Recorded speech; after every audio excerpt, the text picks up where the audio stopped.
الحمد لله الذي أرسل رسوله بالهدى ودين الحق ليظهره على الدين كله وكفى بالله شهيدا. وصلى الله على النبي الأمي وعلى آله وأصحابه الذين قاموا الدعوة الإسلامية إقامة لا مزيد عليه. أعوذ بالله من الشيطان الرجيم. بسم الله الرحمن الرحيم. وبشر الذين آمنوا وعملوا الصالحات أن لهم جنات تجري من تحتها الأنهار كلما رزقوا منها من ثمرات رزقا قالوا هذا الذي رزقنا من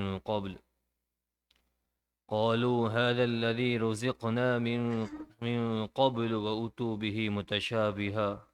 ولهم فيها أزواج مطهرة وهم فيها خالدون. صدق الله العظيم.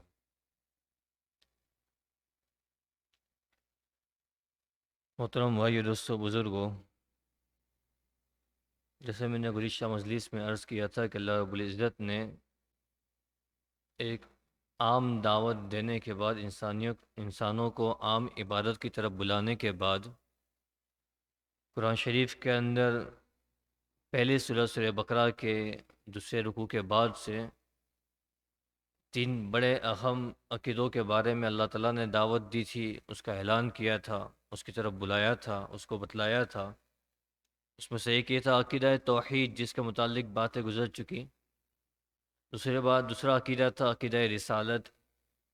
اور تیسرا عقیدہ جو بیان کیا گیا تھا عقیدہ آخرت۔ تو عقیدہ آخرت، اللہ رب العزت نے سورہ بقرہ کی ان دو آیتوں کے اندر جو بھی تلاوت کی گئی، اس آیت نمبر 25 کے اندر اللہ رب العزت نے خاص طور پر اس عقیدہ آخرت کی طرف انسانیت کو رہبری کی ہے، اس کی طرف بلایا ہے، ان کو سمجھایا ہے۔ عقیدہ آخرت کی تفصیل یہ ہے کہ آدمی دنیا کے اندر پیدا ہوا ہے، اور دنیا میں پیدا ہونے کے ساتھ اللہ رب العزت نے انسانوں کی ذمہ داری دی گئی، اس تخلیق کا مقصد بیان کیا گیا ہے کہ انسانوں کے وجود کا کیا وجہ ہے، انسانوں کی پیدائش کی کیا وجہ ہے۔ آسمان و زمین سارا ان کے کنٹرول میں کر دیا۔ یہ 6 فٹ کا آدمی آسمانوں کے اندر ہوائی جہاز کو اڑانے والا، سمندروں کے اندر جہازوں کو چلانے والا، اور دنیا کی بڑی سے بڑی مخلوق کو ایک کنٹرول کر لیتا ہے۔ ایک چھوٹا سا بچہ گھوڑے کی لگام کو پکڑ کے اس کو لے کے چلنے لگتا ہے، وہ گھوڑا کبھی یہ نہیں کہتا کہ میں تو اس سے 10 گنا زیادہ طاقتور ہوں۔ ہاتھی جیسے بڑے قدور جانور کو کنٹرول کر لیتا ہے، اور بڑی سے بڑی چیزوں کو ایک کنٹرول کر لیتا ہے، اور اپنے کنٹرول میں لے کے اس کو اپنی مرضی کے مطابق اس کو استعمال کرتا ہے۔ یہ سارا کنٹرول اللہ نے انسانوں کو دیا کیوں؟ اور اتنی ساری چیزیں انسانوں کے لیے مسخر کیوں کر دی، آسان کیوں کر دی؟ اس لیے آپ نے غور کیا ہو، تو ہم لوگ سفر میں سوار ہوتے تو ہمیں تعلیم دی گئی، ہم دعا پڑھیں سبحان الذی سخر لنا ھذا، کہ پاکی اس ذات کی ہے جس نے اس چیز کو، اس وہیکل کو ہمارے کنٹرول میں کر دیا، ورنہ ہم تو اس پہ کنٹرول کرنے والے نہیں تھے۔ یہ ہم سے 10 گنا زیادہ طاقت رکھنے والا ہے۔ جس گاڑی کو ہم چلاتے ہیں، جس کار پہ ہم سوار ہوتے ہیں، جس ہوائی جہاز میں ہم سوار ہوتے ہیں، جس ٹرین میں ہم سوار ہوتے ہیں، وہ تو انسانوں سے کہیں زیادہ گنا طاقتور ہے، انسان کے کنٹرول میں آنے والی چیز نہیں ہے۔ اگر آپ انسانوں کے اندر خود اٹھا کر دیکھیں کہ انسان جو زیادہ طاقتور ہوتا ہے، کیا چھوٹے انسان کے ہاتھ میں کنٹرول میں آتا ہے وہ؟ کہ نہیں، میں تو اس سے زیادہ پاورفل ہوں، پوزیشن کے اعتبار سے، مال کے اعتبار سے، عہدے کے اعتبار سے، تو وہ چھوٹے انسان کے کنٹرول میں نہیں آتا۔ یہ تو انسانوں کا اپنا بنایا ہوا ضابطہ ہے، اصول ہے کہ جو طاقتور ہوتا ہے، جو زیادہ پاورفل ہوتا ہے، وہ کسی اپنی چھوٹے کے ماتحت ہی قبول نہیں کرتا، کسی اپنے چھوٹے کے کنٹرول میں آنا چاہتا نہیں ہے۔ تو پھر یہ انسان جو اس سے 10 گنا زیادہ چیزیں طاقتور ہیں، اور وہ انسان اس پہ کنٹرول کر رہا ہے، اس کو اپنے بس میں کر رہا ہے، اور اپنی مرضی کے مطابق اس کو استعمال کر رہا ہے، تو یہ ساری چیزیں کیسے وجود میں آئی؟ یہ سارا چیزیں ہوا کیوں؟ تو اس پہ اللہ رب العزت نے یہ ایک مقصد بیان کیا تھا کہ چونکہ انسانوں کی پیدائش کا بڑا مقصد یہ تھا کہ وہ اللہ کی پرستش کرے، اللہ کی عبادت کرے، اللہ کی اطاعت کرے، یہ بڑا مقصد تھا۔ اچھا، عبادت کے اندر اللہ کی فرمانبرداری کے اندر صرف یہ کہ مسجدوں میں کی نمازیں پڑھ لی، رمضان کے روزے رکھ لیے، بیت اللہ کا حج کر لیا، رمضان میں زکوٰۃ ادا کر دی، صرف یہی مسلمانیت ہے؟ کیا یہی عبادت مطلوب ہے؟ بازاروں میں مسلمان بیان کیا گیا ہے کہ مزاروں میں جا تو بھی مسلمان اسلام کی حالت میں جائے، تجارت اسلام کے ساتھ اسلام کے دائرے میں رہ کر کریں۔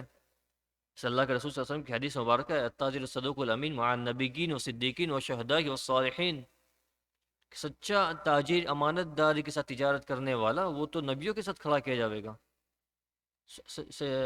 شہداء کے ساتھ کھڑا کیا جائے گا، صدیقین کے ساتھ کھڑا کیا جائے گا۔ تو یہ اسلام تو صرف مسجدوں کی حد تک نہیں بیان کر رہا کہ تم آ کے صرف مسجدوں میں نمازیں پڑھ لو بس تمہارا اسلام کافی ہو گیا، اس نے معاملات بھی بتلائے، اس نے معاشرت بھی بتلائی ہے۔ کسی مومن کے بھائی کے دل کو دکھانا کعبہ بیت اللہ سے توڑنے کے برابر ہے۔ یہ ساری تعلیمات شریعت میں ہے، اسلام میں ہے۔ معلوم یہ ہوا کہ صرف اسلام یہ نہیں چاہتا کہ مسلمان صرف مسجد کی چار دیواری میں مسلمان بند کر رہے ہوئے، صرف مسجد کی چار دیواری تک ان کی مسلمانیت محفوظ رہے، اور جب یہ مسجد کی چار دیواریوں سے باہر نکلے اور جب یہ باہر کی دنیا میں مشغول ہو، اپنے نجی تقاضوں میں مشغول ہو، اپنے کام کاج میں مشغول ہو، اپنی دنیا کے اندر مشغول ہو، تو یہ مسلمانیت کو سائیڈ پر رکھ دیں، مسلمانیت کو نکال کے کہیں اور رکھ دیں، اور یہ پھر اپنے عام دنیا کے عام انسانوں کی طرح زندگی گزارنے لگے۔ کہ نہیں، یہ مقصد نہیں تھا۔ اللہ نے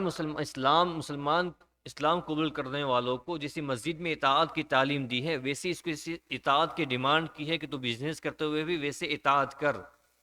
جیسے اطاعت تو نماز کے اندر ایک امام کی اطاعت میں نماز پڑھتا ہے کہ امام کے رکوع کرنے پر تو رکوع میں جا رہا ہے، امام کے سجدہ کرنے پر سجدہ کر رہا ہے، امام کے کھڑے ہونے پر کھڑا ہو رہا ہے، امام کے سلام پھیرنے پر سلام پھیر رہا ہے، تو اپنی مرضی سے رکوع نہیں کر رہا ہے، اپنی مرضی سے سجدہ نہیں کر رہا ہے، اپنی مرضی سے سلام نہیں پھیر رہا ہے، امام کی اطاعت میں آ رہا ہے۔ اپنی بقیہ زندگی بھی اسی طریقے سے اللہ کی اطاعت میں آ جاوے، اپنی بقیہ زندگی اسی طریقے سے اللہ کی اطاعت میں آ جاوے۔ یہ تقاضا تھا، اور اس کے متعلق آئندہ آیتوں کے اندر اللہ رب العزت اس چیزوں کو کھول کھول کر بیان کریں گے۔ اب اس کا نتیجہ یہ ہے کہ جب اللہ رب العزت کی طرف سے ایک باتوں کا حکم دیا گیا ہے کہ دنیا کے اندر جہاں بد بھی ہے، جہاں حق بھی ہے، جہاں ظلم بھی ہے، جہاں انصاف بھی ہے، ساری چیزیں جہاں پہ ہیں، ظلم بھی ہے، عدل بھی ہے، اچھائیاں بھی ہیں، برائیاں بھی ہیں، نیکیاں بھی ہیں اور بدیاں بھی ہیں، اور مسلمانوں کو اور انسانیت کو اس بات کی دعوت دی جا رہی ہے، ان کو بلایا جا رہا ہے کہ آؤ آپ نیکیوں کی طرف، تمہیں نیکیاں کرنی ہے، تمہیں برائیوں سے بچنا ہے، تمہیں ظلم سے بچنا ہے، تمہیں انصاف کرنا ہے، تمہیں سچائی کے راستوں پر چل کر اللہ کو راضی کرنا ہے۔ جب ان سے ڈیمانڈ کی جا رہی ہے، عقلاً اور نتیجتاً اس بات کا پروف ہوتا ہے کہ اس کے بعد کوئی نہ کوئی بدلہ ملنا چاہیے۔ جن لوگوں نے اچھائیوں کے راستوں کو اپنایا، جن لوگوں نے اپنی زندگی کے اندر کمپرومائز کر کے سیکریفائز کر کے اللہ کے اطاعت کو مقصد بنا کر زندگی گزاری، چاہے زندگی کے اندر وہ تجارت کے اعتبار سے ہو، اپنی پرسنل لائف کے اعتبار سے ہو، کھانے پینے کے اعتبار سے ہو، معاملات کے قبیل سے ہو، معاشرت کے قبیل سے ہو، عبادات کے قبیل سے ہو، ان تمام شعبوں کے اندر اللہ کے اطاعت کو ملحوظ رکھا، اللہ کے اطاعت کو مقدم رکھا۔ نتیجہ یہ ہے، اور بہت سے لوگوں نے اس کی پابندی نہیں کی، بہت سے لوگ ظلم کے ساتھ زندگی گزار کے گئے، بہت سے لوگ ناانصافیوں کے ساتھ زندگی گزار کے گئے، بہت سے لوگ بدیوں کے ساتھ، گمراہی کے ساتھ، نافرمانیوں کے ساتھ زندگی گزار کر گئے۔ تو عقلاً ایک بات ایسا دستور کرتا، دنیا کے اندر عام دستور ہے، جب ہم کسی جگہ ایڈمیشن لیتے پڑھتے ہیں تو اس کے بعد ایک امتحان رکھا جاتا ہے کہ آپ جو پڑھے ہیں کتنا آپ کے پاس جن لوگوں نے محنت کی ہے ان کو اپنی محنت کے حساب سے ان کو ریوارڈ دیے، ان کو گریڈ دیے جاوے، ان کو رزلٹ دیا جاوے، اور جن لوگوں نے پڑھائی کے زمانے کے اندر محنت نہیں کی ان کو ان کا رزلٹ سامنے آ جاوے۔ تو اسی طریقے سے اللہ رب العزت نے آخرت کے اندر بھی ان لوگوں کے لیے ایک گریڈ اور ایک ایسا دین بنایا ہوا ہے جس کے اندر فیصلہ کیا جائے گا کہ یہ وہ لوگ ہیں جو اللہ کے اطاعت کر کے آئے ہیں، اور یہ وہ لوگ ہیں جو اللہ کی نافرمانی کر کے آئے ہیں۔ تو ان آیتوں کے اندر اللہ رب العزت کی طرف سے یہ پیغام دیا جا رہا ہے کہ نبی جی آپ خوشخبری، وبشر الذین آمنوا، اے نبی جی آپ خوشخبری سنا دیجئے، کس بات کی؟ اور کن لوگوں کو؟ الذین آمنوا، جو لوگ ایمان لائے، جو لوگ ایمان لائے، وعملوا الصالحات، اور نیک اعمال کیے، ان لوگوں کو خوشخبری سنائی جا رہی ہے اللہ کے رسول کی زبان سے۔ قرآن اللہ سچ ہے، اللہ کا کلام سچ ہے، اللہ کے رسول سچ ہے، اور اس کے بعد یہ گواہی دی جا رہی ہے اور یہ بشارت سنائی جا رہی ہے، نبی جی آپ بشارت سنا دیجیے، آج خوشخبری سنا دیجیے، آپ انہیں خوش کر دیجئے۔ کن لوگوں کو؟ ایمان والوں کو۔ مطلب معلوم یہ ہوا کہ ایمان کے علاوہ کے لیے جو لوگ مسلمان نہیں ان کے لیے کوئی خوشخبری آخرت میں نہیں ہے۔ دوسری بات، یہ صرف ایمان لانا کافی تھا کہ صرف ایمان لیا خوشخبری مل جاتی؟ نہیں، بعد میں شرط بیان کی گئی، وبشر الذین آمنوا وعملوا الصالحات، اور جو نیک اعمال کر رہے ہیں. صرف ایمان لے آنا یہ پوری خوشخبری کے مستحق نہیں بنے گی جب تک اعمال والی زندگی نہیں ہے، جب تک اعمال والی زندگی نہیں ہے. اس لیے ہمارا مرتے دم تک جب تک موت کا فرشتہ سامنے کھڑا نہیں ہو جاتا اس وقت تک آدمی اپنی آزمائش میں مبتلا رہتا ہے، اپنی آزمائش میں مبتلا رہتا ہے. کبھی نہ کبھی اس سے اس کی ذات سے، اس کے جسم سے، اس کا افعال، اس کے کردار سے کوئی ایسا فعل صادر نہ ہو جاوے جو اللہ کو ناراض کرنے والا ہو، جو اللہ کو اللہ کی نافرمانی کی طرف لے جانے والا ہو. اس لیے اللہ رب العزت ڈیمانڈ کر رہا ہے وَبَشِّرِ الَّذِينَ آمَنُوا وَعَمِلُوا الصَّالِحَاتِ، اور نیک اعمال کرنے والے، اور نیک اعمال کرنے والے. ایمان والے ہیں لیکن نیک اعمال نہیں کیے، ایمان والے ہیں لیکن نیک اعمال نہیں کیے. تو مفسرین نے اس موقع پر لکھا ہے کہ وہ ایمان والے تو ہے، مطلب وہ آدھی خوشخبری کے تو مستحق ہے، لیکن اعمال نیک نہیں تھے. نتیجہ یہ ان کے بد اعمالیوں کی وجہ سے انہیں جہنم کے اندر کلیئر کیا جائے گا. ان کے بد اعمالیوں کی وجہ سے ان کو جہنم کے اندر ڈال کر ان کے بد اعمالیوں کا جو تھا وہ صاف کیا جائے گا، پھر ان کو جنت میں لایا جائے گا. اس لیے حدیث مشہور ہے، آپ نے سنا ہوگا، جس کے دل کے اندر گرائے کے دانے کے برابر بھی ایمان ہوگا وہ ایک دن جنت میں ضرور داخل ہوگا. تو یہ اللہ کے رسول کی حدیث ہے. تو معلوم ہوا کہ بشارت ان کے لیے بھی ہے. لیکن ذرا سوچیں، کیا ایک مرحلہ، ایک لمحہ یا ایک سیکنڈ ہمارے لیے یہ پاسبل ہے کہ ہم جہنم کی آنکھ کو برداشت کر لیں، یا جہنم کی آزمائشوں کو برداشت کر لیں، یا اللہ کی نافرمانی کو، یا گناہوں کے بدلت ملنے والے جو عذابات ہیں اس کو برداشت کر لیں؟ ہماری اس کی طاقت نہیں ہے، نہ کوئی دنیا میں اس کی طاقت رکھتا ہے نہ رکھ پائے گا. تو شاید اس کے ساتھ یہ بیان کی گئی وَالَّذِينَ آمَنُوا وَعَمِلُوا الصَّالِحَاتِ، ایمان لائے اور جو نیک اعمال کر رہے ہیں، جو نیک اعمال کرتے ہیں ان کو خوشخبری سنا دیجئے. کس بات کی؟ ان لہم جنات تجری من تحتها الانہار، کہ ان کے لیے جنات ہے. جنت کا لفظ جو استعمال کیا جاتا ہے عام طور پہ وہ عربی زبان کے اندر جنت کا لفظ باغ کے معنی میں آتا ہے. جو گارڈن ہوتا ہے ہمارا گارڈن، اس کو جنت کہا جاتا ہے عربی کے اندر. باغ جس کو جنت کہا جاتا ہے. لیکن یہاں پہ قرآن شریف میں اللہ رب العزت نے جنت کو، جو ہم جس کو جنت سمجھتے ہیں ہمارے ذہنوں کے اندر، جس کو پیراڈائز کہتے ہیں، جو جنت سمجھتے ہیں ہم جس کو، ان کو جنت کے لفظ سے تعبیر کیا. مفسرین نے اس موقع پہ اس بات کو نقل فرمایا ہے کہ جنت کا لفظ جو ہے تو اس کا سنگولر جنت ہے اور اس کا پلورل جو ہے جنات ہے. یہاں پہ جنات کا لفظ ذکر کیا ہے کہ اللہ رب العزت نے ان کے لیے باغات تیار کر رکھے ہیں، چونکہ وہاں پہ جنتیوں کی رہائش گاہ جو ہوگی، ان کے رہنے کی جو جگہ ہوگی، اللہ رب العزت نے ان کو باغوں کی شکل میں بنا کے رکھا ہے. ہم دنیا کے اندر بھی آپ لوگ ذرا اس بات کو غور کر کے، ہم لوگ جو بڑے بڑے عالیشان مکانوں میں رہتے ہیں وہ اپنے، ہم لوگ جو ہاؤسز میں رہتے ہیں وہ اپنے گھروں کے آگے پیچھے باغ جیسا نمونہ بنا کے تیار رکھتے ہیں. کیوں؟ کہ یہ آدمی کو تسلی بخش چیز ہے، آدمی کو پسند آنے والی چیز ہے. اور اس طریقے سے آپ نے دیکھا ہوگا کہ جو لوگ سیاحت کے بڑے شوقین ہوتے ہیں، دور دراز کے سفر کرنے کے اور گھومنے پھرنے کے بڑے شوقین ہوتے ہیں، اور جو نیچر کی چیزیں دیکھنے کے بڑے شوقین ہوتے ہیں، تو وہ ان جگہوں پہ جانا پسند کرتے ہیں جہاں پہ اونچائی ہو، ٹیلے ہو، پہاڑ ہو، باغات ہو، جہاں سے نہریں بہ رہی ہو، پانی نکل رہا ہو، اور وہاں پہ سورج کی روشنی بھی ہو، اور اتنا بہترین اوپر سے سبزہ دکھ رہا ہو، ہریالی دکھ رہی ہو، درخت پودے نظر آ رہے ہو، خوشبو نظر آ رہی ہو، تو آدمی اس جگہ جانا پسند کرتا ہے اور اس کے لیے اپنا مال خرچ کرتا ہے. لوگ لاکھوں روپے خرچ کر کے ان جگہوں پہ جاتے ہیں اور وہاں پہ اپنے اوقات گزارتے ہیں. خاص کر ان سمر کے زمانے کے اندر لوگ کیمپنگ کرنے جاتے ہیں علاقوں کے اندر، اور ان جگہوں پہ جا کر رات گزارتے ہیں، اپنا ہالیڈے مناتے ہیں. تو یہ معلوم ہوا کہ یہ آدمی کے لیے فطری طور پر انٹرسٹ کی جگہ ہے. آدمی اس کے اندر اپنے آپ کو کمفرٹیبل فیل کرتا ہے، اس کے اندر آدمی اپنے آپ کو خوشگوار محسوس کرتا ہے. تو اللہ رب العزت نے اسی چیز کو جنت کے اندر بنا کے رکھا ہے انسانوں کے لیے، ان لوگوں کے لیے جو ایمان لائے اور نیک اعمال کیے. ان لہم جنات تجری، اور جنات کیسے ہوں گے، وہ باغات کیسے ہوں گے؟ تجری من تحتها الانہار، جس کے نیچے سے نہریں بہہ رہی ہوگی، جس کے نیچے سے نہریں بہہ رہی ہوگی. ایک بات تو آپ نے پہلے سنی ہوگی، قرآن شریف میں اللہ رب العزت نے موقع موقع سے اس بات کا اعلان کیا ہے کہ اللہ رب العزت نے انسانوں کے، مسلمانوں کے لیے خاص طور پہ ان کے نیک اعمال کے بدلے میں جو ریوارڈ اور جو بدلہ تیار کر کے رکھا ہے جنت کی شکل میں، وہ نہ کسی آنکھ کے اوپر اس کا وہم گمان گزرا ہوا ہے. خود قرآن شریف میں فرماتے فَلَا تَعْلَمُ نَفْسٌ مَّا أُخْفِيَ لَكُم مِّن قُرَّةِ أَعْيُنٍ. اللہ تعالیٰ خود قرآن شریف میں فرماتے ہیں چنانچہ کسی منفس نے، کسی انسان نے کچھ پتہ نہیں کہ ایسے لوگوں کے لیے آنکھوں کی ٹھنڈک کا سامان کیا چھپا کے رکھا گیا ہے. اللہ تعالیٰ نے ان کے لیے آنکھوں کی ٹھنڈک کے لیے کیا سامان بنا کے رکھا ہے آخرت کے اندر، جنت کے اندر، وہ انسانوں کو اس کا احساس و ہمہ گمان نہیں ہے۔ خود اللہ کے رسول صلی اللہ علیہ وسلم کی بخاری شریف میں روایت ہے، اللہ کے رسول صلی اللہ علیہ وسلم ارشاد فرماتے ہیں، حدیث قدسی ہے، اللہ کے رسول صلی اللہ علیہ وسلم اللہ کی طرف سے ارشاد فرمایا کہ اللہ یہ فرما رہے ہیں، اعددت لعبادی الصالحین ما لا عین رأت ولا اذن سمعت ولا خطر علی قلب بشر، کہ اللہ رب العزت نے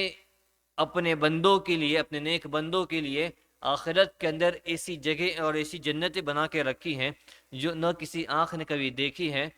نہ ولا اذن سمیت، نہ کبھی کسی کان نے سنی ہے، ولا خطر علی قلب بشر، اور نہ کسی آدمی کے دل پر اس کا وہم، اس کا گمان گزرا ہے، جو ہم امیزنگ بناتے ہیں، جو ہم سوچتے ہیں کہ شاید ایسا ہوگا، شاید ایسا ہوگا، شاید ایسا ہوگا، جو آپ امیزنگ کرتے ذہن کے اندر، اللہ رب العزت کہہ رہے ہیں نہیں، آپ اس کے بھی قابل نہیں ہو، وہ آپ جو ذہن میں سوچ رہے ہیں اس سے اللہ رب العزت نے کئی ہزاروں لاکھوں درجہ بہتر اللہ رب العزت نے اس کو بنا کے رکھا ہے۔ لیکن قرآن شریف میں موقع موقع سے اللہ رب العزت نے انسانوں کے ذہن کے قریب کرنے کے لیے، تاکہ انسان ایک اس کے ذہن سے قریب ہو اور اس کی طرف انسانوں کا حرص بڑھے، اس کی طرف لالچ بڑھے اور اس کو حاصل کرنے کی کوشش میں لگے، اس لیے اللہ رب العزت نے قرآن کریم کے اندر کبھی کبھی اس موقع سے، جیسے اس آیت کے اندر اللہ رب العزت نے ارشاد فرمایا،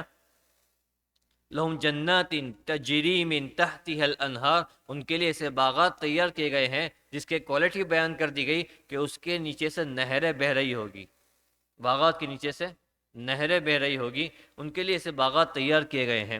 لیکن ہم لوگ نے جو جیسے یہ حدیث شریف سے، قرآن کی بہت سی آیتوں سے یہ بات پتہ چلتی ہے کہ ایکچول میں آدمی جو جس کو تھنک کرتا ہے، جو سوچتا ہے، ویسا نہیں ہے، ویسا بالکل بھی نہیں ہے، کیونکہ اللہ کے رسول صلی اللہ علیہ وسلم کی یہ حدیث جو پڑھی گئی، جو حدیث قدسی ہے، اس میں اللہ کے رسول صلی اللہ علیہ وسلم خود اللہ کی طرف سے صاف ارشاد فرما رہے ہیں کہ نہ کسی آنکھ نے دیکھا ہے، نہ کسی کان نے سنا ہے۔ اس کا مطلب یہ ہوا کہ نہ بولنے والا اس کی صحیح طریقے سے اس کا سینیریو تیار کر سکتا ہے، نہ اس کو امیجنگ کروا سکتا ہے، نہ سننے والا اس کو جیسا حقیقت میں ہے ایسا اس کو سن سکتا ہے، نہ بولنے والا اس کو جیسی تعریف کر سکتا ہے جیسی کہ وہ ہے، کسی کے بس کی بات نہیں ہے اس کو، اور نہ آدمی تصور کرنے بیٹھے کہ بھائی ایسا ہوگا، تو نہ وہ تصور کر سکتا ہے۔ اس سے بھی اللہ رب العزت نے بہت اس کو بالاتر اور بہتر بنایا ہے۔ لیکن اس کے اندر اللہ رب العزت نے اس کے بعد اس آیت کے اندر اللہ رب العزت نے اور ایک بات نقل فرمائی، کلما رزقوا منها من ثمرۃ الرزق، جب ان کو اس میں اس جنت کے اندر روزی کے طور پر کھانے کے لیے پھل دیے جائیں گے۔ معلوم یہ ہوا کہ جنتیوں کو جنت کے اندر جب وہ جنت میں چلے جائیں گے تو اللہ رب العزت ان کو کھانے کے لیے پھل دیں گے۔ تو معلوم یہ ہوا کہ جو پھل ہے، فروٹ ہے، یہ جنتیوں کا خوراک ہے، یہ بڑی پسندیدہ چیز ہیں، اس میں اللہ رب العزت نے قوتیں رکھی ہیں، اس میں بہت سی بیماریوں کی شفائیں رکھی ہیں اور بہت سی مزے کی چیزیں رکھی ہیں، آدمی کے اندر ایک تازگی پیدا کرنے والی چیز ہیں۔ دنیا کے اندر بھی بہت سے ایسا فروٹس ہیں جس کو آدمی اپنی بیماریوں کے زمانے میں کھاتا ہے تو وہ اپنے اندر ایک تبدیلی محسوس کرتا ہے، اس کو اچھاپن محسوس ہوتا ہے۔ بہت سی بیماریوں کے لیے بہت سے پھل اس کے لیے مضر ہیں کہ بھائی آدمی اگر یہ بیماری کے اندر یہ والا پھل کھائے گا اس کے لیے یہ بیماری سے شفا ہو جائے گی۔ تو اللہ رب العزت نے ان پھلوں کے اندر ایسی صفات رکھی ہیں جو آدمی کو فائدہ پہنچانے والی ہیں، تو وہی چیز اللہ تعالیٰ آخرت کے اندر بھی اس کو کھلانے والے ہیں۔ ان کلما رزقوا منها من ثمرۃ الرزق، جب ان کو آخرت کے اندر ثمر کہتے پھل کو، فروٹ کو کہا جاتا ہے، رزق روزی کے طور پر کھانے کے لیے جب ان کو دیا جاوے گا، کوئی رزق دیا جاوے گا، کوئی کھانا دیا جاوے گا، تو اللہ تعالیٰ ان کو پھل دیں گے۔ قالوا، وہ جنتی لوگ اس کے جواب میں کہیں گے، قالوا هذا الذي رزقنا من قبل، یہ تو وہی پھل ہے جو ہمیں ابھی پہلے دیا گیا تھا۔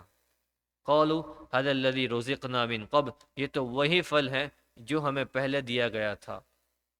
اسی طریقے کا ایک اور ذکر اللہ رب العزت نے سورہ رحمان کے اندر، سورہ رحمان کی آیت نمبر کچھ 68 کے اندر اللہ رب العزت نے اس بات کا ذکر فرمایا ہے، فیہا فاکہۃ ونخل ورمان، کہ جنت کے اندر، جنتوں کے اندر جو درخت ہوں گے، جو پھل ہوں گے، ونخل جسے کھجوریں کہی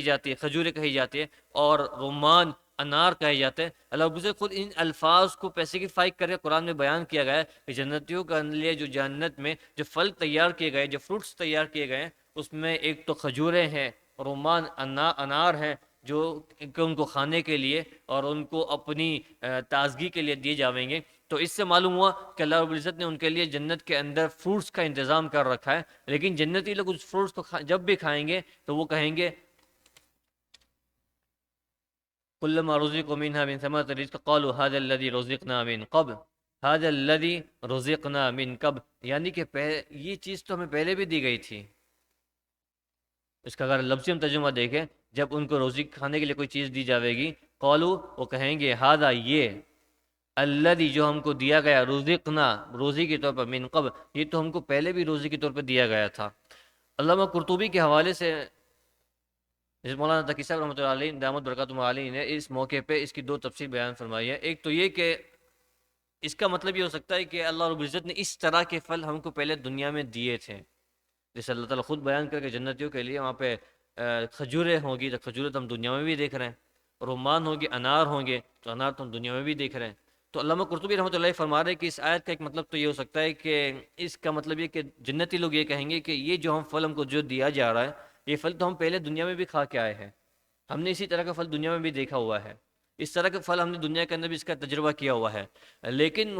علامہ قرطبی فرما رہے لیکن یہ جو پھل شکل کے اعتبار سے دنیا کے پھل کے ہو سکتا ہے مشابہ ہو، اس کی طرح ہو، لیکن ذائقے کے اعتبار سے، اس کے مزے کے اعتبار سے، اور اس کی طرف سے جو ملنے والی انسان کو تازگی ہے اور جو مزہ ملنے والا ہے، اس کے اندر دنیا کے پھلوں سے ہزار کروڑ درجہ وہ بہتر ہوگا۔ یہ ظاہر سی بات ہے، ہم میں سے ادنا آدمی اس بات کو سمجھ سکتا ہے۔ لیکن اس آیت کی ایک دوسری تفسیر علامہ قرطبی رحمۃ اللہ نے یہ ذکر فرمائی ہے کہ وہ جنتی لوگ جب یہ کہیں کہ یہ وہی پھل ہے جن کو ابھی دیا گیا تھا، مطلب یہ کہ جب ہم نے پہلے کھانا مانگا تھا جنت کے اندر ہی، تو ہم کو اسی طرح کا پھل دیا گیا تھا، اسی طرح کا پھل ہم کو دیا گیا تھا۔ اب ہم کھانا مانگ رہے ہیں تو واپس وہی پھل دیا جا رہا ہے، تو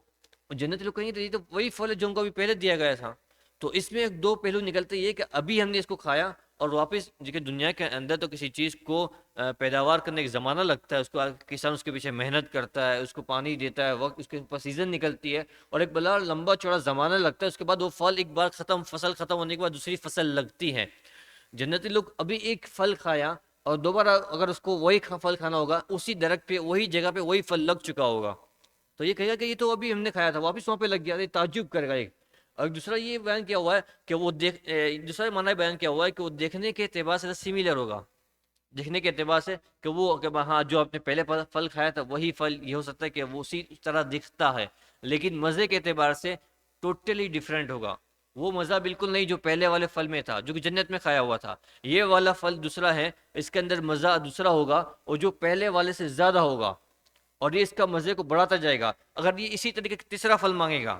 مثال کے طور پر سمجھے، اگر اس نے انار کھایا تھا پہلے، اب اس نے دوبارہ اس نے انار مانگا، اس کو دوسرا انار لا کے رکھا گیا، یہ کہے گا کہ یہ وہی سیم دکھتا ہے جیسے جو پہلے تھا، لیکن جب یہ کھائے گا تو اس دوسرے والے انار کے اندر اس کا مزہ اور دگنا اور ٹگنا اور زیادہ ہو چکا ہوگا۔ اب یہ دوسرا بھی کھا لیا، اب یہ تیسرا سیم انار مانگ رہا ہے، تو انار مانگنے تیسرے کے اندر وہ پہلے دو کے مقابلے میں اور مزے کو بڑھتا جاوے گا، اور یہ مزہ اس کا بڑھتا چلا جاوے گا۔ اللہ تعالیٰ فرمائے اس مزے کو کبھی کم ہونے والا نہیں ہے،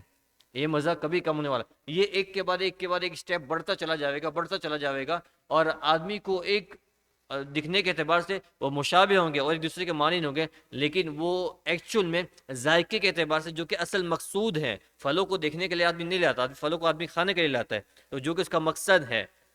تو مقصد کے اعتبار سے وہ پھل پچھلے والے پھل سے بہتر ہوگا اور اس کو زیادہ فائدہ مزہ دینے والا ہوگا۔ اللہ تعالیٰ یہی فرما او تو بھی متشابہہ، اللہ تعالیٰ یہی قرآن میں فرما رہا ہے، ان کو بار بار وہی ایک جیسے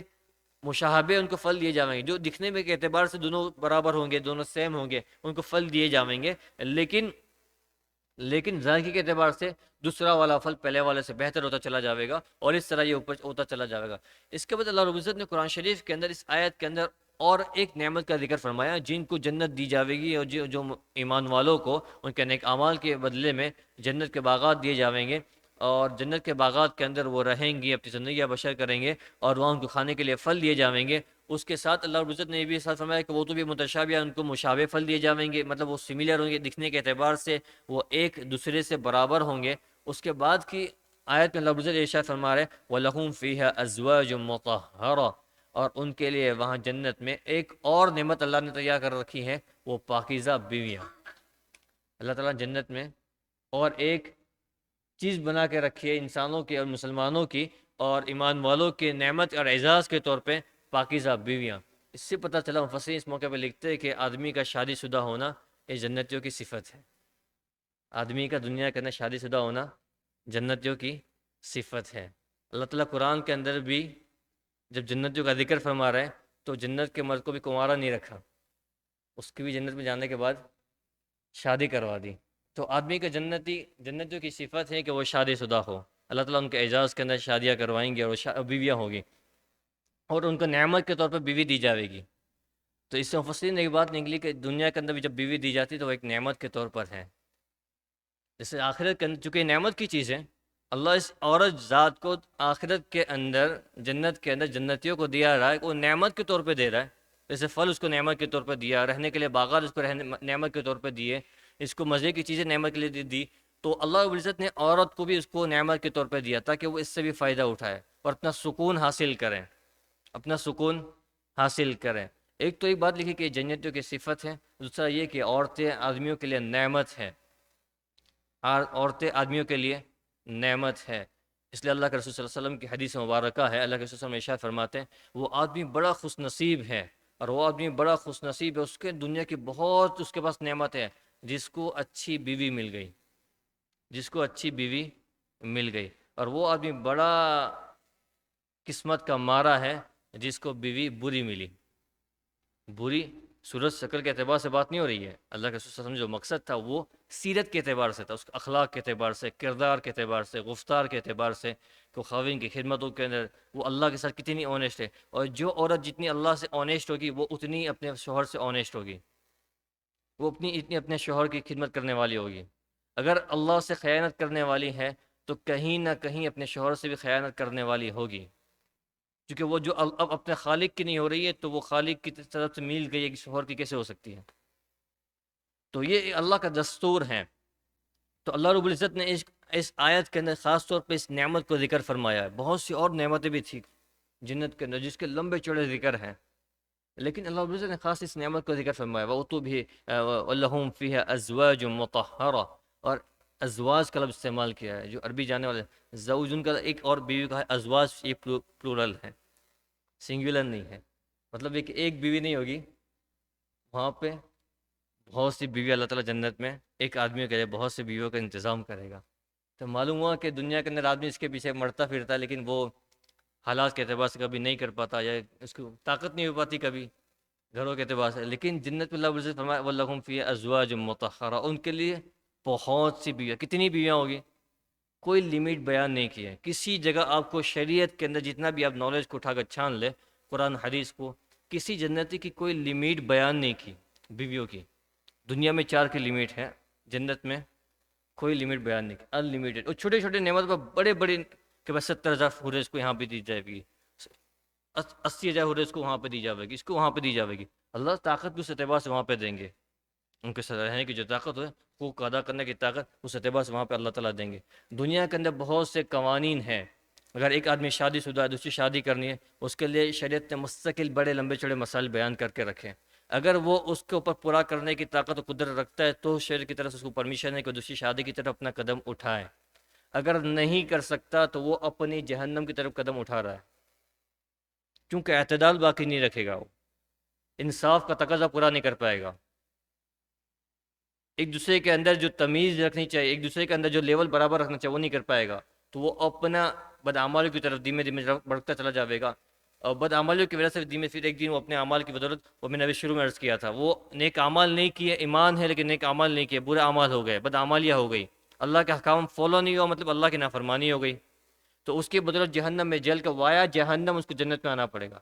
وایا جہنم، ہم لوگ ٹریول کرتے ہو کسی کا وایا ہوتا ہے تو بھی آدمی تھک جاتا ہے، دنیا کا وایا ہوتا ہے، وہ تو آخرت کے اندر بھی اگر وایا جہنم آیا جائے آدمی تو اس کی تو کنارے لگ گئے، کوئی اس کا آپشن ہی نہیں ہے وہاں پہ۔ تو یہ میں کہہ رہا تھا، عرض کر رہا تھا کہ وَلَهُمْ فِيهَا أَزْوَاجٌ مُطَهَّرَةٌ، ازواج ایک تو پلورل بیان کیا، جمع بیان کیا، لیکن اس کے ساتھ میں صفت لکھا ہے، اس کی کوالٹی کو بیان کیا ہے، مطہرۃ، مطہرۃ، پاکیزہ، صاف ستھری۔ ہو سکتا ہے دنیا کے اندر آدمی کو اپنی بیوی سے بڑی محبت ہو، لیکن کسی کا بھی ایسا زمانہ آتا ہے کہ اس سے آدمی کو دور رہنا پڑتا ہے، فطری طور پر اللہ رب العزت دنیا کے اندر عورتوں کے لیے ایسے زمانے رکھے، وہ اس زمانے کے اندر وہ مردوں سے دور رہتے، اپنی نمازوں سے دور رہتے، اپنے روزوں سے عبادتوں سے دور رہتے ہیں، وہ قرآن نہیں پڑھ سکتے اور اس طرح کی چیزیں نہیں ہوتی، ان کی گندگی کا زمانہ ہوتا ہے، اور یہ گندگی کا زمانہ دنیا کی عورتوں کو آتا رہتا ہے۔ ایک بات یہ، دوسری بات یہ کہ جیسے ہم انسانوں کو دنیا کے اندر پاخانہ، پیشاب، اس طرح کے تقاضے لگے رہتے ہیں. ہم لوگ جب جیسے جیسے بہت سے علماء کی کتابوں کے اندر لکھا ہے کہ یہ آدمی، یہ جو ہے نا وہ ایک انسان اپنے آپ کو اتنا بڑا وہ سمجھتا ہے کہ میں یہ ہوں، اتنا خوبصورت، اتنا حسین اور اتنا باکمال، یہ وہ. جب اپنی اپنی اتنی ساری کوالٹیز کو وہ دیکھتا ہے تو وہ اپنے معدے کو اٹھا کر دیکھ رہا ہے، اپنے پیٹ کو اٹھا کر دیکھ لے. چلتی پھرتی ڈرینیج لائن ہے، یہ گندگی کا کھلونا ہے. یہ جب پاخانہ کرنے بیٹھا ہے تو کوئی وہاں سے ہیرے موتی نہیں نکلتا، وہ وہی پاخانہ نکلتا ہے. تو یہ اپنی کو اتنا بڑا کتنا بھی بڑا خوبصورت دنیا کے اندر انسان ہو، مرد ہو یا عورت ہو، تمام کے ساتھ یہ چیزیں لگی ہوئی ہیں. ان کی ناکوں سے گندگیاں نکلتی ہیں، ان کے کانوں سے گندگیاں نکلتی ہیں، ان کے منہ سے گندگی نکلتی ہے. اس لیے فضائل اعمال کے اندر شیخ رحمۃ اللہ علیہ نے ایک بڑا پتے کا واقعہ اس کے متعلق ذکر فرمایا کہ ایک بادشاہ کے سامنے ایک اللہ والے نے جب یہ کیا کہ بھائی تیری اس باندی کی قیمت پہ تو میرے نزدیک 2 کھجور کی گٹلی کے برابر بھی نہیں ہے. تو اس نے تو دعویٰ پیش کر دیا کہ بھائی میری اس نے بے عزتی کر دی، میری کو اس نے ڈسرسپیکٹ کر دی. ان کو لے کے محل میں پہنچا گیا کہ بھائی چلو تھوڑی سی مزہ ہو جائے گی، تھوڑا سا تمسخرہ ہو جائے گا، ہنسی مذاق ہو جائے گی. جب اس سے ان کا وجہ معلوم کی گئی کہ بھائی آپ نے میری یہ جو باندی تھی، میری جو نوکرانی تھی، جو اپنے حسن کے اندر اتنی بالا ہے، اتنی اونچی ہے، بادشاہ کی تھی، تو وہ یقیناً اونچی ہوگی اور بڑی خوبصورت ہوگی، اور اس کی آپ نے قیمت اتنی گھٹیا لگائی، اتنی بے حیثیت اس کو بے قیمت قرار دے دیا. وجہ کیا ہے؟ اور اس اللہ والے نے، اس بزرگ نے یہی باتیں ذکر فرمائی تھی کہ اگر یہ سر میں کنگھی کرنا چھوڑ دے تو اس کے سروں کے اندر جوئیں پڑ جائے گی. اگر اس سر میں آئل ڈالنا چھوڑ دے تو اس کے سر وہ کھجور کے درخت کے کوچوں کی طرح بن جائیں گے. یہ کان کا خیال رکھنا چھوڑ دے، کانوں سے گندگی نکلنے لگے گی. اپنی ناک کا خیال رکھنا چھوڑ دے، ناک سے گندگی نکلنے لگے گی. منہ کا خیال رکھنا چھوڑ دے، اس کے منہ سے گندگی نکلنے لگے گی. اور یہ کھاتی ہے تو اس کے پیٹ سے کوئی اچھی چیز نہیں نکلتی، اس کے پاخانے کے ذریعے سے اس سے گندی چیزیں نکلتی ہے. تو اور میرے پاس وہ انفارمیشن ہے، اور مجھے اللہ رسول کی طرف سے اس چیز کے وعدے کیے گئے ہیں جو پھر انہوں نے جنت کی حوروں کا تذکرہ کیا کہ جنت کی حوریں ایسی خوبصورت ہوگی، جب وہ پانی کا گھونٹ اتارے گی تو ان کے گلے سے وہ پانی کا گھونٹ اترتا ہوا آدمی کو نظر آئے گا کہ پانی اندر اس کے معدے میں جا رہا ہے، اس کی نالی سے کراس ہو رہا ہے. وہ اتنی مزیدار اور اتنی خوبصورت ہوگی کہ آدمی اس کو اگر اس طرف دکھے گا تو دوسری کی طرف اس کی نظر نہیں اٹھے گی. وہ 70 سال تک ویٹ کرے گی کہ تو 70 سال تک اس کو دیکھ رہا ہے، میری طرف کب دکھے گا. اس کی طرف اٹھا کر دیکھے گا تو پھر وہ سالوں تک اس کو دیکھتا رہے گا، اس میں سے مگن ہو جائے گا. اور وہاں چونکہ کھانے پینے کے تقاضے، نیند نہیں آئے گی دیکھنے کے اندر. یہاں تو آدمی کو دین کی مجلسوں میں نیند آ جاتی ہے، وہاں تو حوروں کو دیکھ کر بھی نیند نہیں آئے گی، کیونکہ وہاں جنت ہے، وہاں نیند سے پاک، کھانے پینے سے پاک، پاخانے سے پاک. اور آدمی کی جو اس کے اپنے جسم سے کھانے کے بعد جس کو ڈکار آتی ہے اس سے پاک ہو جاوے گا، ان چیزوں سے وہ پاک ہو جاوے گا. تو اس کو وہ فرصت کسی اور کام کی مشغلہ نہیں، نمازیں نہیں پڑھنی، روزے نہیں رکھنے، زکاتیں نہیں دینی. تو وہ بیٹھ کر بس دیکھتا رہے گا، اس کو دیکھتا رہے گا، اور سالوں سال دیکھتا رہے گا. وہ تیسری کھڑی ہے وہاں پہ، وہ انتظار کرے گی کب اس کی نظر وہاں سے ہٹے مجھے دیکھے، اور وہاں سے ہٹے اس کو دیکھے، سالوں سال اس کو دیکھتا رہے گا. یہ تذکرہ ہے جنت کی عورتوں کا جس کی طرف مسلمانوں کو دعوت دی گئی ہے. لیکن یہ ان کے لیے جو دنیا کے اندر آدمی اپنی نگاہوں کی حفاظت کر کے چلے. جو کوئی مسلمان بندہ کوئی بد نظری کرتا ہے، جب کسی نامحرم عورت کو بار بار دیکھتا ہے، ایک پہلی نظر شریعت نے معاف کر رکھی ہے، یہ دوبارہ اٹھا کر مزے کے لیے دیکھ رہا ہے، اس کے اندر دل کے اندر خیالات ہے، شیطان کی طرف سے وساوس آ رہا ہے. اور جنت کی ہو رہے ہیں اس کے اوپر وہ کرتی ہے کہ تو کیسا کمینہ آدمی ہے، تو تیرے لیے اللہ نے اتنا اچھا بنا کے رکھا ہے، ہم کو سوار کے رکھا ہے، ہم تیرے انتظار میں ہیں، تو کب ہماری طرف آئے گا. اور تو ان گندی عورتوں کی طرف اٹھ کر دیکھ رہا ہے جس کا دیکھنا جائز نہیں ہے. تو یہ وہ چیز ہے جس کا اللہ رب العزت نے یہاں پہ ذکر فرمایا، وَفِيهَا وَلَهُمْ فِيهَا أَزْوَاجٌ مُطَهَّرَةٌ وَلَهُمْ فِيهَا أَزْوَاجٌ مُطَهَّرَةٌ. ان کے لیے پاکیزہ، صاف ستھری، جو کبھی گندی ہونے والی نہیں ہے، ایسی بیوی اللہ نے تیار کر رکھی ہیں. اور ایک بات یہ، دنیا کی بیوی ان تمام حوروں کی سردار ہوگی جنت کے اندر. تو ان کو ہم نے کمپرومائز نہیں کیا، وہ ہمارے ساتھ جنت میں آئے گی. تو یہ کمپیریزن نہیں ہو جائے گا بھائی یہ تو اکیلے مزہ کریں گے، وہ کریں گے، نہیں، وہ ہمارے ساتھ آئے گی، وہ ہمارے ساتھ مزے کرے گی، ہم ان کے ساتھ مزے کریں گے. لیکن وہ ہماری تمام حوروں کی سردار اور کین بنے گی. اگر کسی سے منع کر دے کہ بھائی اس کے پاس مت جا، تو اس کے بعد اس کو ماننی پڑے گی. لیکن وہاں پہ وہ اتنی اسٹرک رہے گی نہیں، چونکہ دنیا جنت کا نیچر ہو جائے گا، تو اتنا اسٹرک وہاں پہ رہ نہیں پائیں گے وہ لوگ. وہ خود بھی جنتی بن جائے گی نا، تو وہ ان کا مزاج لیٹ گو کرنے والا ہو جائے گا. اس کے بعد اللہ عزت نے اس آیت کے اخیر کے اندر وَهُمْ فِيهَا خَالِدُونَ ایک بڑا پتے کا جملہ رکھا ہے، اس کو ذرا غور کریں. وَهُمْ فِيهَا خَالِدُونَ، وہ اس میں ہمیشہ رہیں گے، وہ اس میں ہمیشہ رہیں گے. اب دنیا کی نعمتوں کو اٹھا کر دیکھتے ہیں، آدمی کتنی بھی نعمتوں کے اندر ہو، اس کے پاس کتنا کمفرٹ زون ہو، کتنی نعمتوں کے اندر ہو، لیکن ایک خدشہ، ایک کانٹا لگا ہوا ہے کہ یہ چیزیں ہمیشہ نہیں ہے. ایک نہ ایک دن ان چیزوں کو ختم ہونا ہے۔ اپنی محنت مزدوری سے بڑا مکان، عالیشان مکان بنا لیا، جیسا دل کو چاہتا ہے ویسے ایک ایک چیز کو بنایا، لیکن یہ کہ بھائی آدمی اب موت نہیں آنے والی، یہ مزہ اس کا ختم ہونے والا ہے۔ دنیا کے اندر کوئی سوخ، کوئی خوشی اور کوئی اچھائی کمپلیٹ نہیں ہے، اس کے ساتھ دکھ کا کانٹا لگا ہوا ہے، اس کے ساتھ غم کا کانٹا لگا ہوا ہے، اس کے ساتھ فراق کا کانٹا لگا ہوا ہے۔ آدمی دنیا کے اندر یہ چیزیں کبھی تمام ہونے والی نہیں، آدمی کی حسرتیں باقی رہ جاتی ہیں، لیکن یہ چیزیں ختم ہونے والی نہیں ہیں، یہ چیزیں ختم، یہ چیز کو اللہ تعالیٰ کلیئر کر رہے ہیں، وَهُمْ فِيهَا خَالِدُونَ۔ یہ چیز، یہ بڑا جو خدشہ دنیا کے اندر لگا رہتا ہے، وہ خدشہ آخرت میں نہیں ہوگا۔ وَهُمْ فِيهَا خَالِدُونَ، وہ انہی حالات میں، انہی سچویشن میں، انہی مزوں کے اندر، انہی لذتوں کے اندر وہ ہمیشہ ہمیشہ رہیں گے، کوئی لیمیٹیشن نہیں ہے، اس کا ہمیشہ ہمیشہ رہیں گے۔ کہ دنیا کے اندر اگر آپ دیکھیں کسی آدمی کو، کسی غریب آدمی کو فٹ پاتھ سے اٹھا کر اس کو اچھی 5 اسٹار لائف دے دیں اور اس کو دیا جائے گا، یہ آپ کے پاس یہ جو آپ کو سروس دی گئی ہے یہ صرف 10 گھنٹے کے لیے ہے، یا صرف یہ 10 دنوں کے لیے ہے، یا صرف یہ 10 سال کے لیے ہے، تو وہ یہ 10 سال بھی اس ٹینشن میں گزارے گا کہ یار یہ چیزیں تھے لیکن 10 سال کے بعد میرے پاس سے چلی جائے گی، یہ چیزیں میرے پاس ہے لیکن 10 سال کے بعد میرے پاس سے چلی جائے گی، یہ چیزیں سے لیکن 10 سال کے بعد، 10 دن کے بعد، 10 منٹ کے بعد میرے پاس سے چلی جائے گی۔ یہ فکر سے آدمی کو، اور یہ چیز فکر جو ہے وہ آدمی کو اس چیز سے بڑا مزہ لینے نہیں دیتا۔ آدمی ویکیشن پہ گیا لیکن اس کی ریٹرن ٹکٹ بک ہے کہ مجھے اس دن کو واپس جانا ہے، تو واپسی کی پلاننگ میں لگا ہوا کہ بھائی واپس بھی جانا ہے، کام پہ بھی لگنا ہے، اور یہ بھی کرنا ہے، وہ بھی کرنا ہے، تو ویکیشن کا اتنا فائدہ جس سے اس کو واپسی کے خیال سے اگر پاک ہو جائے کہ بھائی آپ کو واپس نہیں آنا، وہیں پہ رہنا ہے، تو نہ کام کا خیال ہے، نہ رہنے کا خیال ہے، نہ کچھ، سارا انتظام ہو گیا، واپسی کا کوئی خیال ہی نہیں ہے، تو آدمی بڑے مزے کرتا ہے۔ لیکن واپسی کا خیال لگا ہوا ہے کہ نہیں ریٹرن ٹکٹ بک ہے، واپس کام پہ جانا ہے، مجھے واپس ذمہ داریاں پوری کرنی ہے، واپس تقاضے لگے ہوئے میرے ساتھ، میری ماں کا، میری بیٹی کا، میری بیوی کا، میرے بچوں کے تقاضے لگے، ان تقاضوں کو پورا کرنے کی ذمہ داری ہے میری، اس کو پورا کرنا ہے۔ تو آدمی اس کے اندر پھر وہ بڑے مزے نہیں اٹھا پاتا، بڑے لطف نہیں اٹھا پا رہا۔ اللہ رب العزت ان چیزوں سے آخر جنت والوں کو پاک کر دیا، وَهُمْ فِيهَا خَالِدُونَ، وہ اس میں ہمیشہ رہیں گے، وہاں سے یو ٹرن نہیں ہے، وہاں سے واپس آنا نہیں ہے۔ جنت کے اندر موت کو اللہ تعالیٰ موت دے دیں گے، جنت میں، جنت کو جانے سے پہلے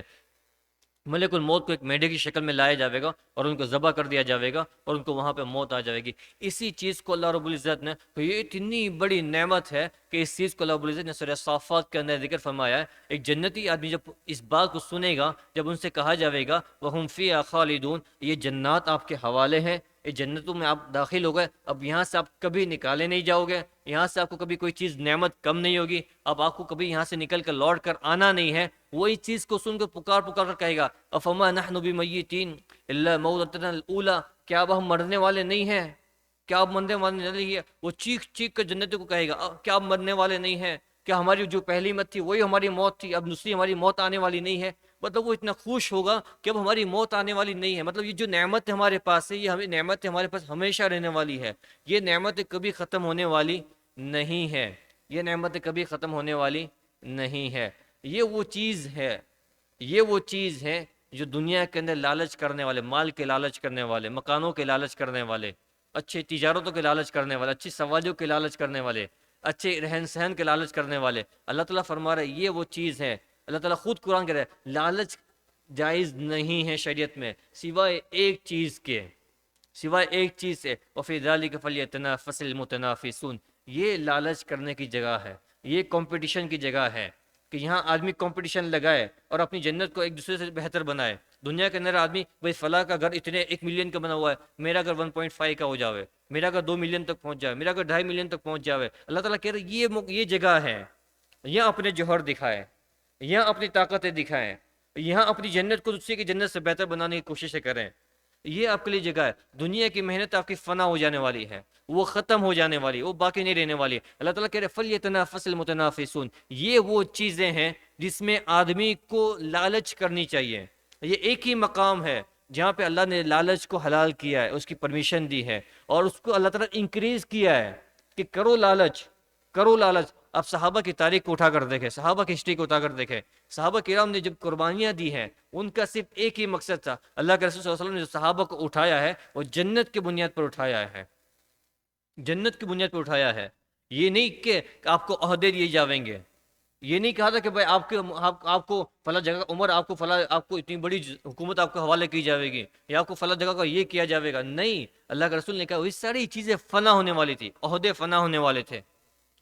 دنیا کی نعمتیں فنا ہونے والی تھی، صحابہ کو جو اٹھایا تھا وہ جنت کی بنیاد پر اٹھایا تھا کہ اللہ تم کو جنت دیکھا، اللہ تم کو حدیث کو اٹھا کر دیکھے،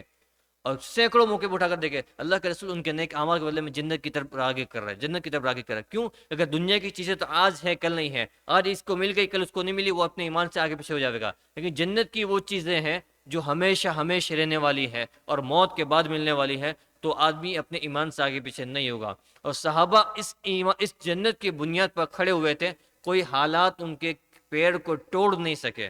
کسی حالت کے اندر وہ ڈگمگا نہیں سکے۔ یہ جو حالت مسلمانوں پر ہیں، اب اس حالت کو کمپیریزن کریں بدر کے حالات سے، احد کے حالات سے، تبوک کے حالات سے، خندق کے حالات سے، تو اس زمانے کے جو حالات تھے وہ زیادہ خطرناک تھے،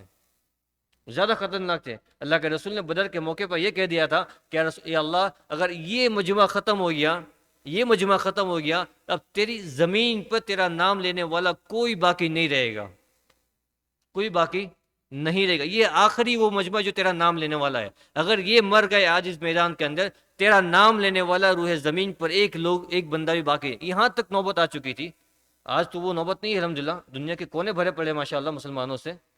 تو اس زمانے کے حالات اور صحابہ کو وہاں تک آزمایا گیا تھا، ان کو وہاں تک چیک کیا گیا تھا، وہاں تک چیک کیا گیا تھا، حتی بلغت القلوب الحناجر، یہاں تک کہا گیا قرآن شریف، وہ کہہ رہا ہے کہ ان کے کلیجے گلے کو آ گئے تھے، اور وہ صرف تکلیف اور پریشانی سے نہیں، اتنی قربانیاں دی، اتنی قربانیاں ایسی دی، صرف تکلیف اور پریشانی سے نہیں، وہ بیزار ہو کر اور آخر میں تھک کر کہہ رہا ہے یا رسول اللہ متی نصر اللہ، متی نصر اللہ، یا اللہ کے رسول اللہ کی مدد کب آنے والی ہے؟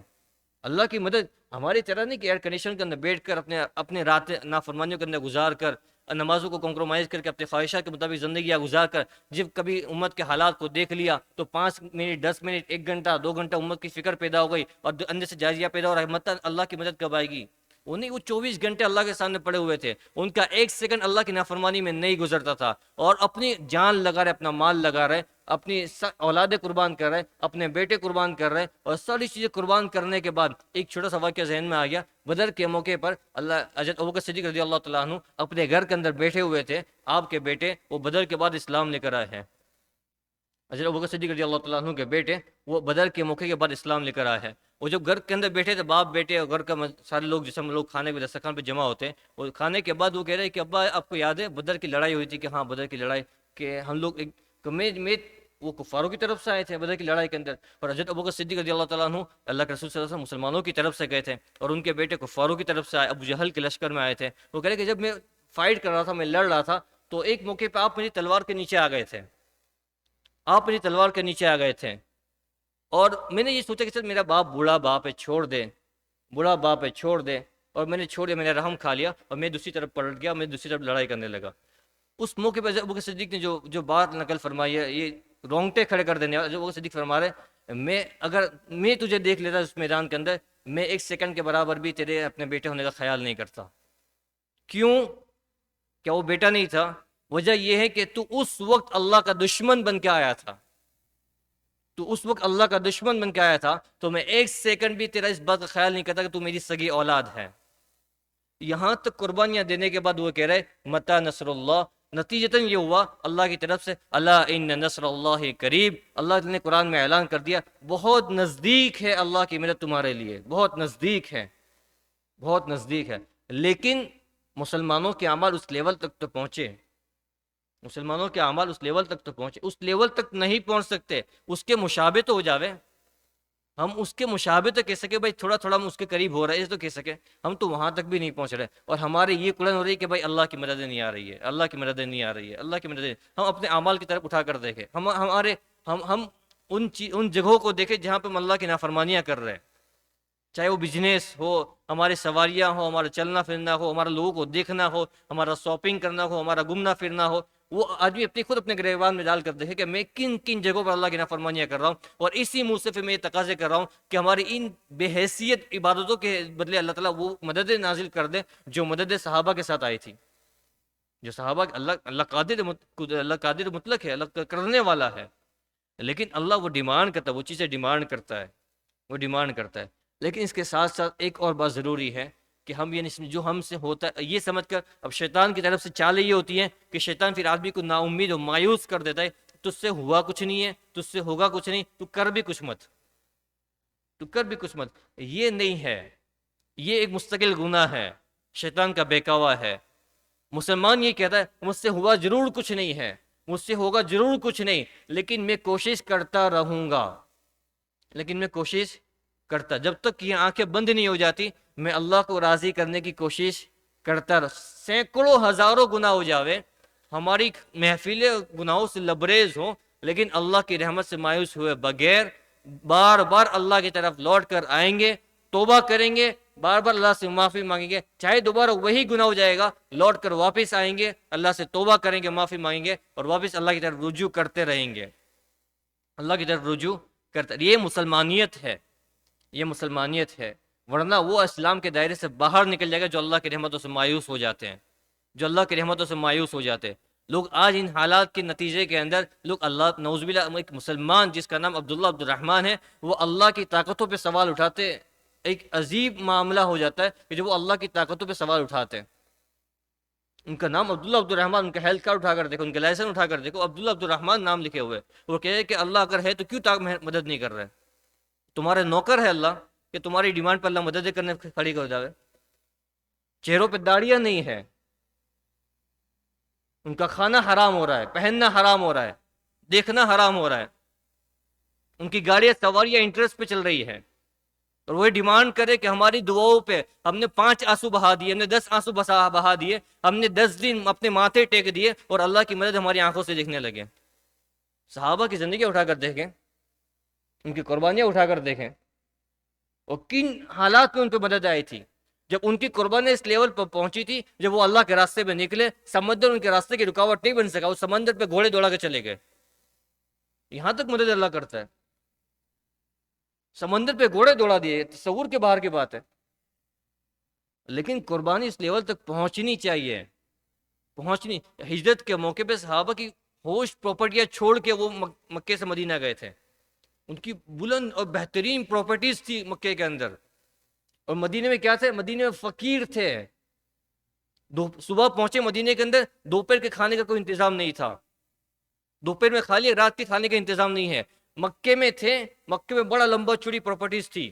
اور کئی خادم اپنے آس پاس کام کرتے تھے، کئی نوکر چاکر تھے. لیکن ایک اسلام کی بنیاد پر، اللہ کے نام کی بنیاد پر مکے سے مدینہ گئے، ایک ہی دن ایک ہی رات میں فقیر ہو گئے، بالکل فقیر ہو گئے. آج کے زمانے کے اندر کوئی ایک مثال لا دے، اس کی ایک مثال لا دیں. تو میں عرض کر رہا تھا کہ یہ وہ چیزیں ہیں جس کے اندر اللہ رب العزت چاہ رہے فَلْيَتَنَافَسِ الْمُتَنَافِسُونَ، کہ مسلمانوں کو صرف اسی چیز میں لالچ کرنی چاہیے اور اسی چیز کے اندر اپنے آپ کو آگے بڑھنے کی کوشش کرنی چاہیے. صحابہ کی یہی صفات تھی. صحابہ کی اب زندگی اٹھا کر دیکھیں، حضرت عمر یہ چاہ رہا ہے کہ میں ابوبکر سے نیکی میں آگے بڑھ جاؤں، ابوبکر یہ چاہ رہا ہے کہ میں عمر سے نیکی میں آگے بڑھ جاؤں، اور غریب صحابہ یہ چاہ رہے کہ مالدار صحابہ سے نیکیوں میں آگے بڑھ جائے، مالدار صحابہ یہ چاہ رہے کہ غریب صحابہ سے نیکیوں میں آگے بڑھ جاؤں. اللہ کی مجلس میں ایک موقع پہ ایک غریب صحابہ کا مجمع آیا، یا رسول اللہ، یہ مالدار صحابی جن کے پاس مال ہے، وہ مال اپنا صدقہ کر کے، وہ مال اپنا لٹا کر وہ اللہ کی نیکیاں کماتے، ہمارے پاس تو مال نہیں ہے، ہم کیسے آپ کے پاس پہنچیں گے، ہم کیسے اللہ سے قریب ہوں گے؟ اللہ رب العزت نے ان کو کچھ اعمال دے دیے کہ یہ اعمال کر لو، آپ ان کے برابر ہو جاؤ گے. وہ بات دھیمے دھیمے ان تک پہنچ گئی، مالدار صحابیوں تک. تو مالدار صحابی وہ عمل کرنے لگے، وہ بھی اس عمل پہ کھڑے ہو گئے. تو یہ واپس آ گئے کہ رسول اللہ، وہ مالدار بھی یہ عمل کرنے لگے. تو اللہ نے فرمایا فَلْيَتَنَافَسِ الْمُتَنَافِسُونَ. یہ تو وہ چیز ہے جس کے اندر آگے بڑھنے والوں کو آگے بڑھتے رہنا چاہیے. تو محترم بھائی دوستو بزرگ، یہ بڑی اہم چیز ہے، بڑی اہم چیز ہے. تو نیت اور ارادہ یہ کریں کہ ہماری آج سے موت کے آخری تک کوئی سیکنڈ ہم کوشش یہ کریں گے کہ اللہ کے نافرمانی نہ ہو. اور اس بات کو آج امت کے اندر ہوپ کو پیدا کرنے کی ضرورت ہے، امت کا حوصلہ بلند کرنے کی ضرورت ہے. حالات کے بننا بگڑنا، چنگیز خان نے اس سے بدترین حالات امت کیے تھے. اس نے مسلمانوں کی کھوپڑیوں سے مینار کھڑے کیے تھے، دریائے دجلہ کو پورا لال کر دیا تھا مسلمانوں کے خون سے. وہ اس سے خطرناک حالات تھے، لیکن اس کے باوجود وہ مسلمانوں کے وہاں تک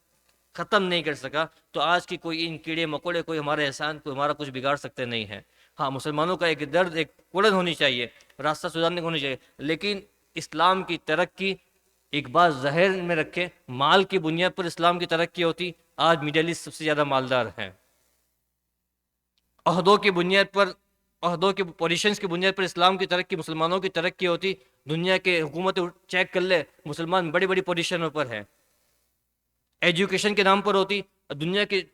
میڈیکل سائنس کے کالج اٹھا کر دیکھ لیں، کوئی ہاسپٹل خالی نہیں ہوگا جہاں پہ مسلمان ڈاکٹر نہ ہو، کوئی کورٹ خالی نہیں ہو جہاں پہ مسلمان لوئر نہ ہو۔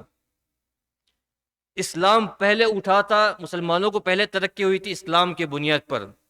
صحابہ کی ترقی ہوئی تھی اسلام کی بنیاد پر، اور آئندہ جب بھی اسلام عروج ہوگا، اسلام کی ترقی ہوگی، اسلام ہی کی بنیاد پر مسلمانوں کی ترقی ہو سکتی ہے۔ دنیا کے مال کے نقشے، عہدوں کے نقشے، سہولتوں کے نقشے، یہ کوئی نقشے کام آنے والے نہیں ہیں۔ صرف ایک ہی چیز ہے، اگر مسلمان 100% صحیح طریقے پر اسلام اور اعمال پر کھڑا ہے تو اس کی ترقی پکی ہے، ورنہ اس کی ترقی برباد ہے، کوئی ترقی نہیں ہے اس کے لیے۔ اللہ تعالیٰ کہنے سننے سے عمل کی توفیق عطا فرمائے۔ وآخر دعوانا الحمد للہ رب العالمین، سبحان ربک رب العزۃ عما یصفون وسلام علی المرسلین والحمد للہ رب العالمین۔